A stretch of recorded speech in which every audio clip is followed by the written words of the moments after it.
And I think you mentioned also about health, like healthy way of living.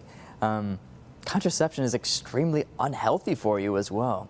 You had written an article about that, and you had made a video for Ascension Presents on that. I think that that is just incredible. Like, if we can understand just what it's even doing to our bodies, what contraception does. Could you expand more about the scientific background to what happens, like how it isn't actually healthy to be taking the pill? Right. Yeah. Hormonal contraception, like the birth control pill, or even like certain IUDs, which are hormonal contraception, they use synthetic hormones of progesterone and estrogen, which are not the same as, like, our brain will never accept, our bodies will never accept synthetic estrogen and progesterone the same way that even bioidentical progesterone, like if you go to a NAPRO doctor, which is a natural procreative technology doctor, they will do a blood test. If you're having any issues, they will, basically give you bioidentical progesterone, which is not the same as what is in the pill, what is in hormonal IUDs. And I know doctors who are not even Catholic, who are not even religious, who are speaking out against what synthetic hormonal contraception is doing to women. So one of the main things is, number one, the World Health Organization has classified the pill as a type 1 carcinogen, which is like on the level of like formaldehyde, right? So it's like people who eat all organic and they get they go to Whole Foods and they eat all organically, but then they're ingesting the pill, which is a carcinogen. It makes no sense, which is actually why I think there's a growing number of women who aren't even religious, who are seeing how much hormonal birth control is messing them up. It's messing up, it depletes so many vitamins and minerals in your body, B12, it depletes all this stuff, and they're feeling terrible. They're getting off of it because they realize, like, it doesn't make me feel good. But so it's a group 1 carcinogen. Blood clots, that's like actually one of the main things that the birth control pill does, is it clots your blood. In fact, I had a girl who was an emergency room doctor tell me, she's like, we actually use the pill to clot people's blood if they're bleeding out. And I'm like, but you mean just women? Like, what do you use for the men? Because you probably could use something different, right, for the women, but you use the pill because it clots their blood. In fact, women who are on the pill, they have an increase of 3 to 4 times blood clots than women who aren't on the pill. And obviously, if a blood clot goes to your brain, it goes to your lungs, it goes anywhere. You could have a heart attack, stroke, deep vein thrombosis, you could have pulmonary embolism. I mean, this is extremely dangerous. I have a friend who's a speech therapist, and she worked with a young woman who was in her early 20s. She had to reteach her how to speak because she had a stroke from the pill. I mean, this is, if you just type in the pill consequences, you will see just so many women and what they've said, the side effects of the pill. Another thing, breast cancer. If someone is on the pill, they have an increase of 60% chance of getting breast cancer. And this is even IUDs, hormonal IUDs as well.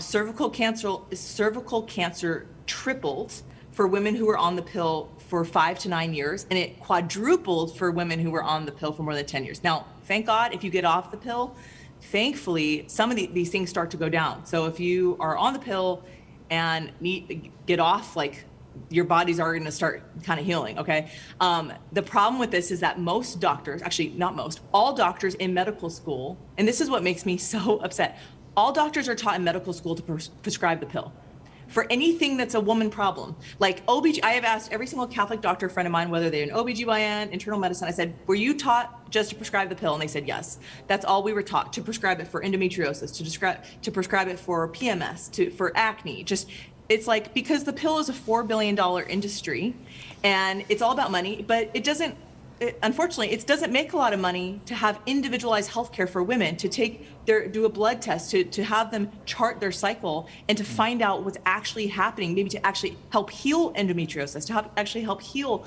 PCOS. So anyways, I'm going to keep going. So one of the things the pill does is it messes up our pheromones. And our pheromones, when a woman is ovulating in her cycle, when her estrogen starts going up, this is around, so in the first week a woman has her period, let's say just in a general 28-day cycle, the first week a woman has her period, around, day 13, the estrogen starts going up. And when a woman, then this is when a woman is ovulating, this is when she is fertile. This is when a woman, they've done studies that said a woman's estrogen is like the beautifier of a woman. It makes her cheeks look pinker, her lips look fuller. They've done studies that said an average woman actually looks more beautiful than a supermodel when the average woman is ovulating, she's fertile.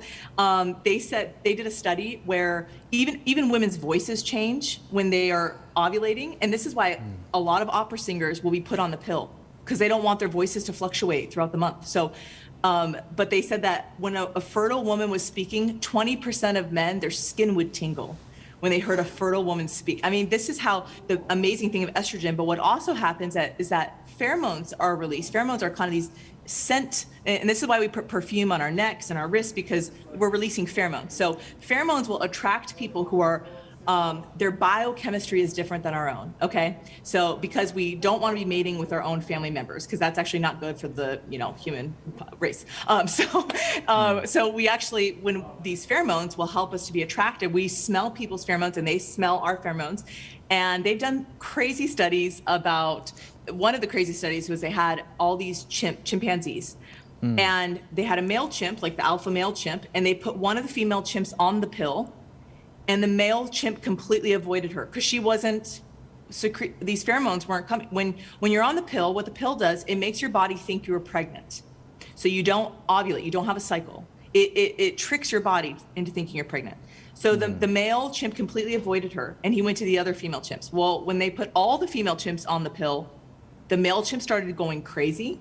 He started doing very, very bad things. And so, I mean, this is like, oh my gosh, and another thing that pheromones do is that they've done studies about that when women are on the pill, again, it makes your body think you're pregnant. You actually surround yourself, or you're more attracted. You want to surround yourself with people who are safe to you, more kind of like your father, right? Or your brothers. So you're actually kind of more attracted to people of your own biochemistry.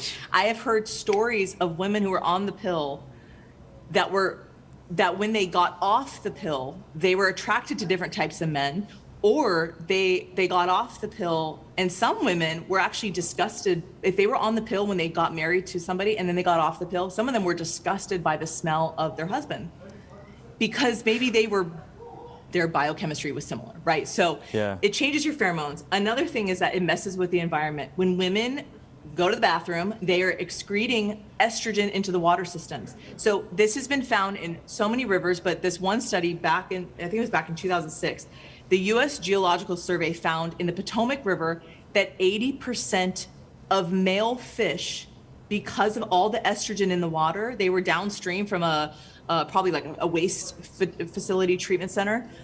80% of the male fish started growing female reproductive organs because of the estrogen in the water. And actually I remember that was one of the first studies, but even England, they found it. In Seattle, they did a study where there's salmon that was turning, because of the estrogen in the water. And we are drinking this. It's really hard to get estrogen out of water systems.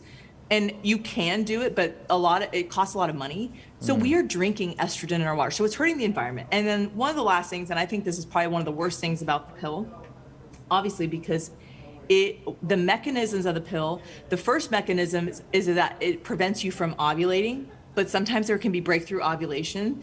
And basically, in essence, if you're having sex and you're on the pill, you can conceive a child. And if there's this breakthrough conception, but one of the secondary mechanisms of the birth control pill and these hormones is that a woman's, basically her endometrium, or her lining of her uterus becomes uninhabitable for the egg. And essentially, the pill is an abortifacient, meaning you have an abortion, you miscarry this child. But the pill, that's what the pill does. It essentially is trying to prevent you from getting pregnant. And in fact, they changed the definition of pregnancy around the time the pill was created, because they were like, we know as Catholics that we are pregnant at the moment of conception, right? That a new life is born. Yeah, just biology. A new life, a new life is created at the moment of conception. Well, they changed the definition of pregnant, not to the moment of conception, but they changed it to the moment of implantation. When the whole pill was happening, because they were like, oh, well, we don't want people to think that that you're actually pregnant and you're aborting this child. But one of the main mechanisms of the pill is that it's an abortifacient. So, and there was a study done that 3 out of 10 women, if they had known this about the pill, they would never be on it. So there are a lot of married women who are on the pill that if they knew that in a lot of their cycles, if they are having sex with their husband, but they're on the pill, they're actually creating new lives, but their body, because of the pill, is essentially aborting the child. So the study was that 3 out of 10 women, if they knew that this was a mechanism of the pill, they would never be on it. So Oh my gosh. the pill is not good for our health, and any hormonal contraception is not good for our health, our environment, even our romantic relationships with the whole pheromone thing. Yeah. So I'm really glad that actually more non-religious people are kind of getting off the pill. They are speaking out against hormonal contraception and kind of how bad it is for our bodies. And I've heard people say, like, can you imagine men having to do this? Like, men would be like, no way I'm gonna have all the side effects. But it's like, but women, again, we have done this to women, and women for some reason are okay with it. So yeah.